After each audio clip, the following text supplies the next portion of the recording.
Hello ladies and gentlemen, Aftab Rahmo इस्लाम अदा। अॼु असां मौजूदु आहियूं हिकिड़े दोस्त जी ओताक ते ऐं असांजो अॼु टॉपिक ऑफ डिस्कशन जेको आहे उहो थोरो कॉन्ट्रोवर्शियल आहे। उन में काफ़ी माण्हुनि खे तकलीफ़ बि थींदी। उहो आहे त असांजे सिंध जे ॿारड़ी जे घरनि में घणो करे जेको असां कप यूज़ कंदा आहियूं या थांव यूज़ कंदा आहियूं, इस्तेमालु कंदा आहियूं, उन में कुझु अहिड़ियूं कम्यूनिटीज़ आहिनि जिन जे लाइ उहो थांव अलॻि सां रखिया वेंदा आहिनि कंहिं बि ओताक ते या घरनि ते। सो असां नौजवान आहियूं, असां पढ़ियल लिखियल आहियूं, असां चाहियूं था त हिन पुराणी दकियानूसी जेको रवायत आहे इनखे ख़तमु करण जी ज़रूरत आहे। कुझु दोस्त असां सां गॾु मौजूदु आहिनि, असां उन्हनि सां कचहरी कंदासीं ऐं सभ खां पहिरीं असां इहो पुछंदासीं त उनजो रीज़न छा आहे, सबबु छा आहे ऐं असां इनखे कीअं इम्प्रूव करे सघूं था। असांजो दोस्त अली रज़ा राजड़ साहब असां सां गॾु मौजूदु आहे। अचो त सभ खां पहिरीं उनखां असां कमेंट्स वठंदासीं। जी अदा अली। अदा साईं, कोपनि जे बारे में ॿुधंदा हुआसीं, काफ़ी जॻहनि ते वॾा ॿुधंदा हुआ कोप अलॻि छो रखिया वेंदा आहिनि, त उन्हनि चवंदा के चवंदा नीच ज़ात जे करे कोप रखिया वेंदा आहिनि। असांजो को दोस्त आहे, काफ़ी जिते कचहरी थींदी आहे हू चवंदो आहे थर वेंदो आहियां, मुख़्तलिफ़ जॻहनि ते वेंदो आहियां ऐं उते मूं ॾिठो हो त हमेशह कोप अलॻि रखिया पिया। ऐं जॾहिं पुछो चाचा ई कोप छो रखिया वेंदा आहिनि, तॾहिं हू चवंदो हो त हू मुख़्तलिफ़ ज़ातूं जा नाला खणंदो आहे त इहो उन लाइ कोप रखियो वेंदो आहे। त असीं कुझु ॾींहं अॻु में आऊं हिकु दोस्त हो, गॾिजी वियासीं, उनजो घर वियासीं, कचहरी कईसीं, ख़ूब पहुची थी यार हलो तव्हांखे थोरो घर घुमाया, घर मां चांहि में पीती, मानी खाधी। जॾहिं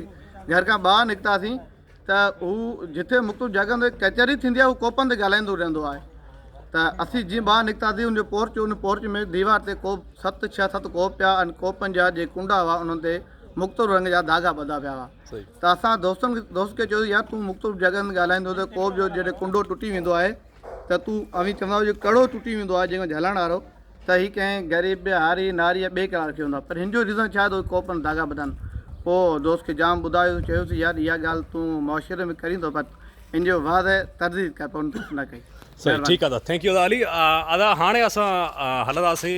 कॉमेंट सिकी लधो ॾांहुं ऐं सभ खां पहिरीं असां कॉमेंट खां इहो पुछंदासीं त हीअ जेको रस्म काफ़ी सालनि खां बल्कि काफ़ी सदियुनि खां हले पई, इन जा मुख्य कारण कहिड़ा आहिनि ऐं असां हिन में कीअं इम्प्रूवमेंट आणे सघूं था। जी अदा सिकी लधो।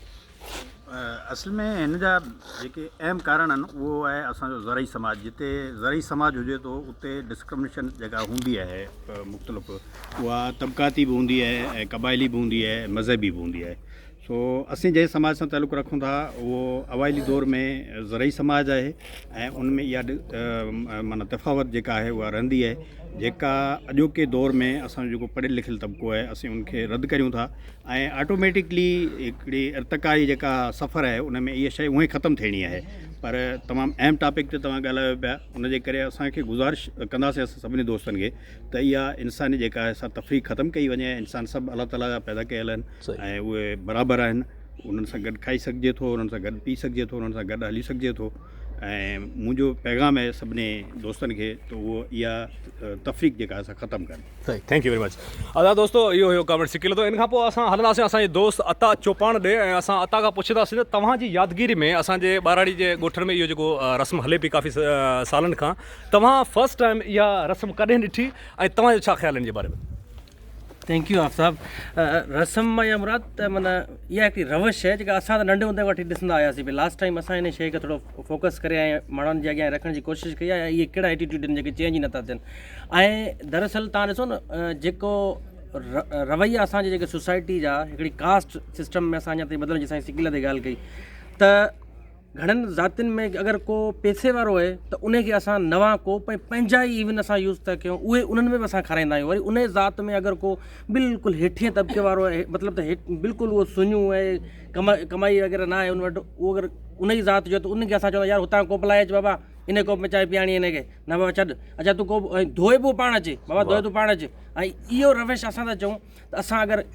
ह्यूमन इक्वलिटी जे तौर ते असां रखूं त असां था चऊं त बराबरी वारो दर्जो असां शायदि इन शइ खे तस्लीम ई न आहे कई त बराबरी जी ॻाल्हि असां मुख़्तलिफ़ फॉर्मनि ते कंदा आहियूं, पर अञा ताईं जेको ज़हन में उहो माना इक्वलिटी वारो कॉन्सेप्ट अञा आयो ई न। सही, थैंक यू वेरी मच अदा, महिरबानी अता। अता जी ॻाल्हि खे कंटिन्यू रखंदे असां सलेमान ॾे हलंदासीं ऐं उनखां असां पुछंदासीं त हीअ ग़रीब क़ौमनि जो जेको इस्तेसाल आहे उन में हिकिड़ी वॾी पॉइंट इहो बि आहे त ग़रीब खे ग़रीब तर रखियो वञे ऐं उनखे मॉरली हिसायो वञे। सो तव्हां छा था सम्झो त सिंध में जेके इहे कम्यूनिटीज़ सां जेको वर्ताव कयो थो वञे, इन जे बारे में तव्हांजो छा ख़्यालु आहे? इन में असां सिविल सोसाइटी कहिड़ो किरदारु अदा करे सघूं था? जी अदा सलेमान। महिरबानी आफ़ताब पहिरीं नंबर ॻाल्हि इहा आहे त इन ॻाल्हि खे इंडोस न कंदुसि त सिर्फ़ु सिंध जो मसइलो आहे ऐं सम्झां इहो त सॼी दुनिया जो मसइलो आहे ऐं हीउ क्लास जो मसइलो आहे जीअं तव्हां ॾिसो त सिर्फ़ु हिंदू मुस्लमान जो बि कोन आहे त असां वटि मोस्टली सम्झो वेंदो आहे त भई हिंदुनि जो गिलास या कोप अलॻि रखियो वेंदो पर हिंदुनि में बि जेके ब्राह्मण आहिनि उहे अछूतनि जा जेके कोप आहिनि या गिलास आहिनि उहे अलॻि रखंदा आहिनि ऐं हाणे उहो दौरु चेंज थी चुको आहे उनजो वाज़े मिसाल इहो आहे त अनुष्का शर्मा ब्राह्मण आहे ऐं विराट कोहली अछूत आहे त हाणे उन सां गॾु उहा डेट बि मल्हाए थी ऐं उनजी शादी बि थिए दौरु चेंज थी चुको आहे ऐं असांखे उन दौर में निकिरणो पवंदो ऐं असीं उन दौर मां निकिरी चुका आहियूं ऐं उनजे करे जेको सो हाणे असांखे इहा रवश इहा सोच बि चेंज करणी पवंदी महिरबानी सही thank U very much Salman अदा असां क्लोज़िंग नोट वठंदासीं असांजे तमामु सिविल सोसाइटी जे सीनियर कारकुन अदा बंसी माली खां त अदा तव्हांजो छा ख़्यालु आहे इन बारे में ऐं जेका ॻाल्हि अदा सलेमान कई उनखे कंटिन्यू रखंदे तव्हांजा छा कमेंट्स आहिनि आउं सम्झां थो त इहा तबक़ाती सिस्टम आहे ऐं तबिके जो आहे ज़ात पात मज़हब रंग जो हुजणु आहे कोन ऐं तबक़ाती आहे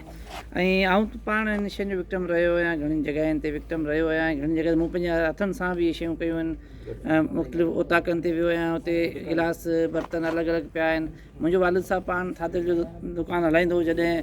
असां 6-7 गिलास अलॻि रखी छॾिया त पोइ हीअ वरी मुख़्तलिफ़ ज़ातियुनि जे लाइ ॿिया माण्हू न थो दुकान ते चढ़े होटलुनि ते बि इहो साॻियो आहे त ॿियो ग्राहक हरू भरू कोन खाईंदो सो तबक़ाती सिस्टम ऐं हुन तबक़ाती निज़ाम में हींअर जेको आहे उहो टोड़ अची चुको आहे ऐं हुनमें ॾार पइजी विया आहिनि ऐं तमामु ईअं सम्झो 80 खां 85% इहे शयूं घटि थी वियूं आहिनि हाणे बहितरी तरफ़ आहे उमेदु कजे सही थैंक यू वेरी मच अदा सो अदा दोस्तो इहो हुयो असांजो अॼोको सेशन अदा ॻाल्हाईंदे अदा लास्ट कमेंट असां ॿ वठंदासीं अदा एडवोकेट शौकत रायमू खां उनखां पोइ असां क्लोज़िंग कंदासीं जी अदा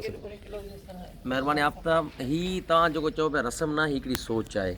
जेका फ्यूडल क्लास आहे ऐं असांजे तक़रीबन मूंखे यादि आहे ॿाराड़ियुनि में ॻोठनि में ऐं उन टाइम ते काफ़ी जेके गिलास अलॻि रखिया वेंदा असां ॾिठा हुआसीं इवन होटलनि में एतिरे क़दुरु तव्हांखे ॿुधायां डिस्ट्रिक्ट बार मिरपुर सांगड़ में डिस्ट्रिक्ट बार सांगड़ जिते पढ़ियल लिखियल तबिको रहे थो जिते सांगड़ बार आहे उन में बि इहे क्लास गिलास उन्हनि जा अलॻि रखिया विया तव्हांजो तालुक मिरपुर ख़ासि बार काउंसिल सां आहे भला मिरपुर ख़ासि में कीअं आहे सिचुएशन त हाणे ॾिसो न हींअर हीअ आहे हिकिड़ो तबक़ाती जंग ठीकु आहे असां इन में जीअं सलेमान चई चुको आहे त उन कम्यूनिटी जो न आहे हीअ तबिके जो हीअ क्लास जी जंग आहे उन करे हाणे काफ़ी अवेयरनेस आई आहे ऐं अवेयरनेस जे अचण खां पोइ हींअर जेका ॿाराड़ियूं आहिनि उन्हनि में इहा सूरत न रही आहे जेको अॻु में हुई ऐं असां चऊं था त इहा तमामु हिकिड़ी ग़लति सोच हुई ग़लति रवाज हो रीतूं हुयूं ऐं उनखे असीं कंडेम कयूं था ऐं ख़तमु थियणु खपनि ऐं इनशा ऐं जीअं अवेयरनेस अचे पई जीअं तइलीम आम थिए थी त या त उन में उहा ख़तमु thank U very much so अदा दोस्तो इहो हुयो अॼोको सेशन उमेदु आहे त तव्हां इन मां लाभ हासिलु कंदा ऐं सिंध जे जेको बि ॿाराड़ी में इहे पुराणी रस्म या रविश जंहिंखे चओ इहो गुज़िरियल सदियुनि काफ़ी सदियुनि खां हले पई इन में बहितरी जी गुंजाइश आहे ऐं असां जेके बि नौजवान आहियूं असांखे पंहिंजी जाइ ते पंहिंजो किरदारु अदा करणु खपे त असां इन दकियानुसी रस्म जो पाड़ पटे ऐं पंहिंजे अंजाम ते पहुचायूं इन सां गॾु पंहिंजे होस्ट ऐं दोस्त आफ़ताब रायमू को इजाज़त ॾींदा जिते हुजे ख़ुशि हुजो आबाद हुजो सिंध सलामत साथ सलामत थैंक यू